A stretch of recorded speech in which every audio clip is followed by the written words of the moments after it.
So now we are ready to change some of these type settings to make a more interesting layout.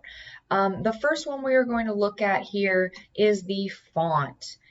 If you want to change the font, you can go up to the top here, or you can look in the character panel on the right. The other 4 settings we are changing are going to be in this character panel as well. So if you don't see this panel or this set of icons on the side, make sure that you go to Window, Type, and Character. This way you can select character and maybe paragraph. These are the settings we're going to use for now. So to change the font, you can go to your list here, and if you're in the Fonts tab at the top, these are all the fonts that are currently installed on your computer. So if you would like to find some more fonts, you can click Find More here, and you can browse through Adobe's database of fonts. However, they are in alphabetical order, and there are many of them. So it might take some patience and some digging through to find exactly what you'd like. If you would like to find something and browse a little easier, you can go to fonts.adobe.com and you can browse fonts here. If I click Browse Fonts, it gives us some filters on the left side, and you can start to determine fonts that you want to use from this screen. If you would like to activate a font, all you need to do is click View Family and look for the little toggle buttons. You can activate an entire type family with one click. If I click here and turn it blue, it tells me I've activated 8 new fonts. You can also activate individual fonts, but if you can get a whole family, sometimes that gives you some nice variations. So with some fonts activated, I'm going to go back to my fonts list and I'm going to change my font. You can see that I added some line breaks in my layout here, so I'm just going to adjust my text box.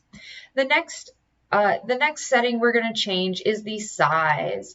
I'm going to make this actually slightly smaller. This is paragraph type, so I might make it a little bit smaller. I'm trying to find that beautiful line break in here, like that. Okay, so I have changed the size of my text by using the sizing tool right here. And this is the true way to change type size. If you are stretching and skewing text by using the anchor points, you're not going according to point sizes, and these can actually help you in the long run with larger layouts. So it's nice to be a little precise about it and actually set a text size.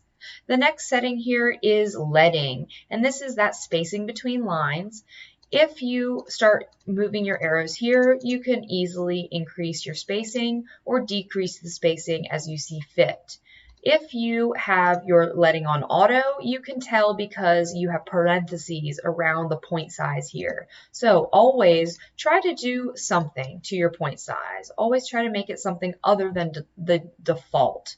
The default here, also the next setting we're looking at, is tracking. With the tracking, it's automatically set at 0, and I can either tighten this tracking, or I can make much looser tracking, the letter spacing between each letter, the overall look of each word. If I need to kern anything, this might happen more in the headline here. You might be kerning in your headline. So if I take this, let me have it match down here. And so if I want to kern this headline, I'm going to zoom in and look as carefully as I can. And I can use the arrows here, but it only goes one point at a time. And so I would much rather go a little bit quicker. I'm holding the Option or Alt key on my keyboard, and I'm going to click the left arrow. This jumps it by 20 at a time, and that way I can just make some very quick adjustments to my kerning, and then I can move on with my project. So that's a quick way to address your kerning, but always remember to print out your headlines and kern them by hand. Always look at them and mark them up on a printed piece of paper, and then come back and try to adjust digitally as you see fit.